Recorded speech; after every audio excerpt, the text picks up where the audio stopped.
Hi, everybody. We're going to read a favorite at Pumpkin Seed. We have so many favorites, called Snoring Beauty.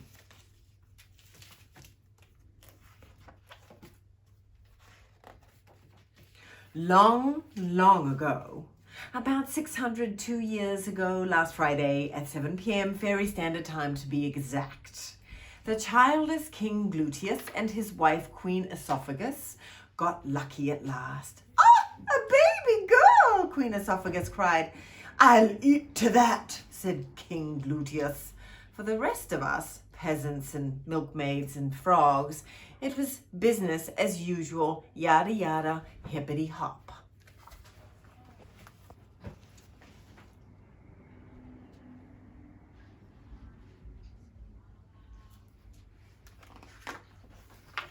The king and queen threw a big wingding for their daughter's christening. They invited every fairy from far and wide, but wouldn't you know it, they left out one.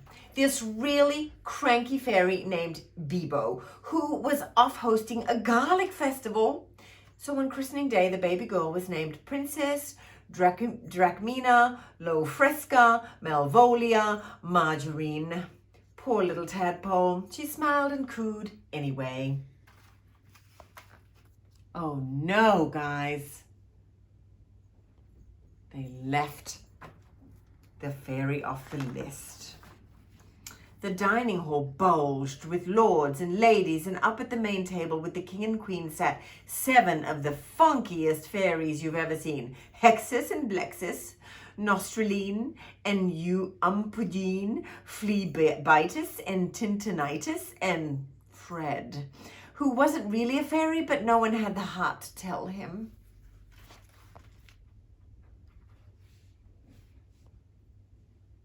What a celebration.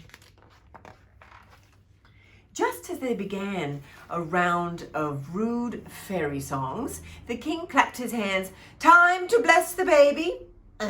Said Tintinitis, who was half deaf. "Slime with flesh and gravy? No thanks, I'll be back in a twinkle." And she waddled off. Here's Fred, by the way.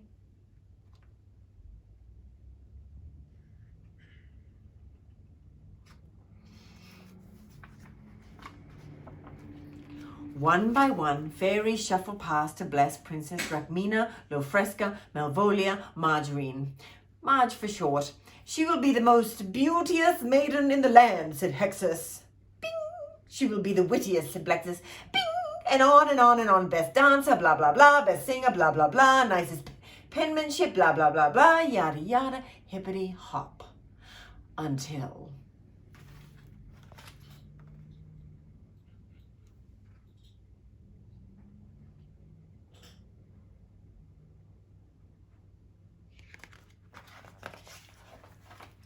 Bam! The door flew open, and there stood Bibo the fairy, and she looked like trouble, and she smelled like garlic. "So sorry I'm late," she snarled sweetly. "The carrier pigeon must have eaten my invitation." She stuck her big bazoo into the crib and barked. "Ha! When this babe turns 16, she will be run over by a pie wagon and die." Tintinitis returned just at that moment. "Eh? What's that?" she said. "She'll turn into a dragon and fly?" "Die!" snapped Bibo. "Spy?" said Tintinitis. "Die!" shouted the garlicky one. "Oh my," said Tintinitis with a grumble and a growl. Bibo blasted off. And here is Bibo. She is upset because she didn't get that invitation. And you see, even though he has big ears, he's hard of hearing. Tintinitis turned to King Gluteus and Queen Esophagus. She could not undo Bibo's gift, but she could bamboozle it. "My blessing is that, instead of turning into a dead dragon," but Bibo said, the king began, "your daughter will become a sleeping dragon." Tinnitus continued. And one day she'll be awakened by a prince, said the queen hopefully. No, a quince, said the fairy. Oh, good idea. And poof, she was gone.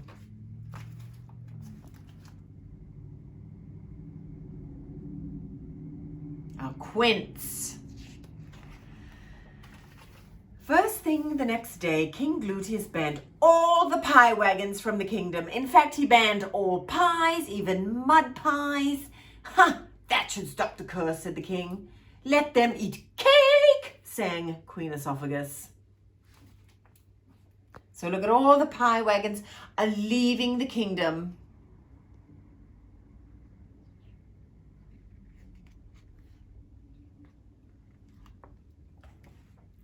Years hopped along, like a toad with arthritis. Princess Marge blossomed and grew, and as she grew, she became kind and beautiful and sweet and clever, as the fairies promised. Marge could sing like a nightingale, dance like sunlight on the water, sew a wedding dress blindfolded, make a chocolate cake from dirt and rocks, and build a house in a single day, yada yada hippity hop.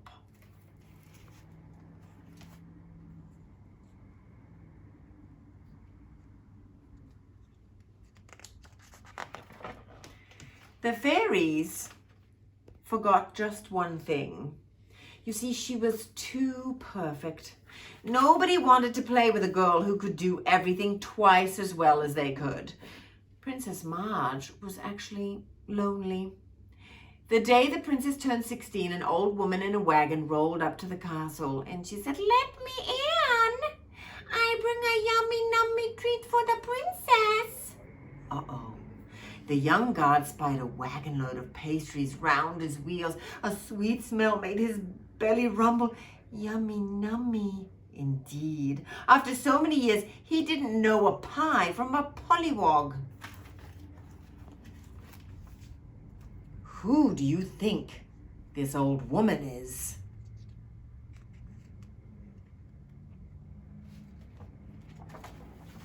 The guard opened up the gates. The wagon trundled inside, and at that very moment, what are the odds, I ask you, Marge was crossing the road to the cake shop.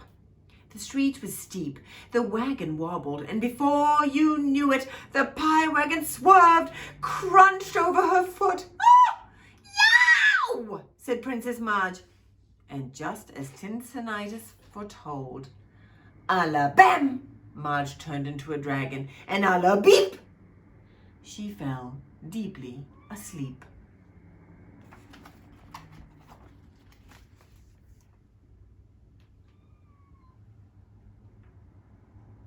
Oh no, it came true.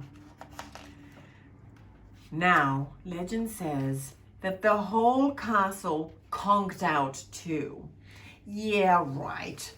Here's what really happened. The sleeping dragon princess began to snore.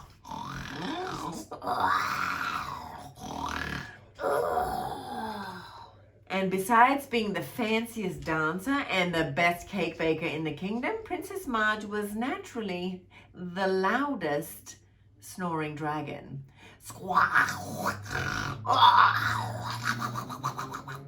Did everyone rush to congratulate Marge on her perfect snoring? They did not. No one comforted her enchanted sleep. The dragon princess dreamed lonely dreams. So look, poor Marge has a teeny tiny blanket in the middle of the street, snoring away.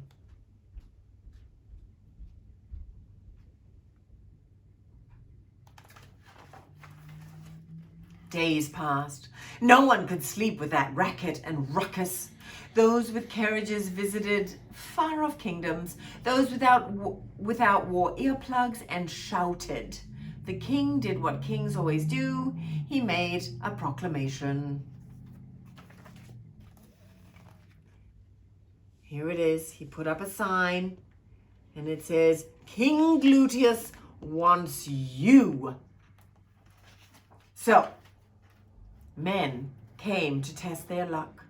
With brass and bluster and bright ideas, they tried to awaken the dragon princess. One spooed quince curry between her lips. Marge snored on. One tickled her with the leaves of a quince tree.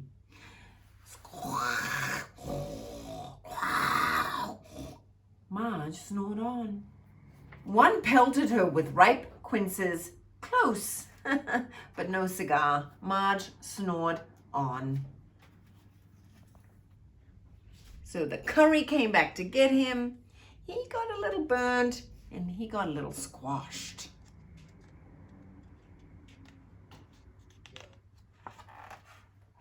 Months passed. Suitors came and suitors went. They sang quince songs and they baked quince pies. They told quince jokes and they sighed quince sighs. They built a quince alarm clock that squirted jam and jelly. They made a quince-filled rubber ball to bounce upon her belly. But nothing worked. Yada yada hippity hop. Marge snored on.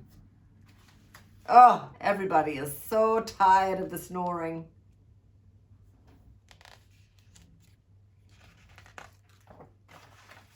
Then one day, a dusty young man clippity-clopped into the town. "Ugh, what's that awful noise?" he asked a milkmaid. "What?" she shouted. "I can't hear you. I'm wearing earplugs." So then she took them out. And then he said, "I'm asking what that noise is." "Oh, you don't have to shout," said the milkmaid. And she told him Marge's sad, sad story.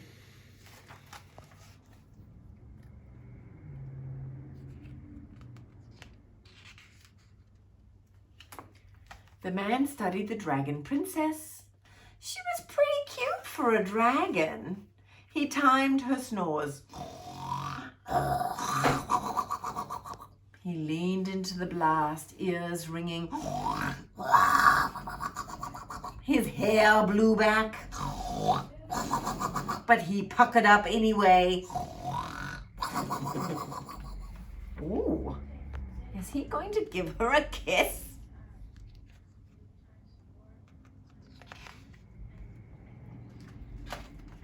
And he did. Smack blink, the dragon's eyes popped open, and yada yada hippity hop. Marge's scales melted, her tail shriveled, and she shrank back into a human girl again. "Ha! Are you a wizard?" she asked the man. "Golly, no. I'm a prince," he said. "Prince Quince, to be exact." He's the Prince Quince.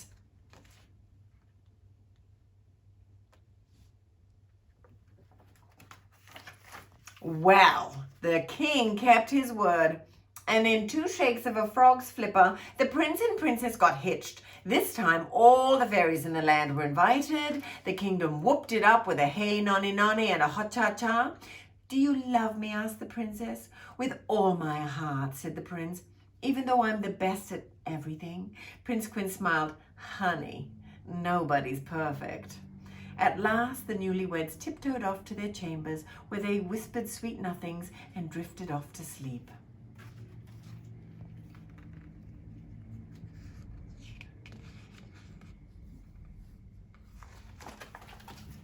Later that night, something awakened the prince.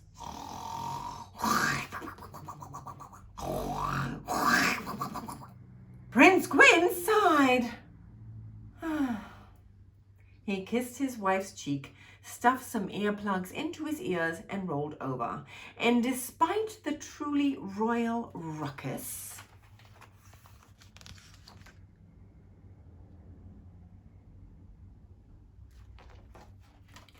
they lived happily and noisily ever after. Ta-da!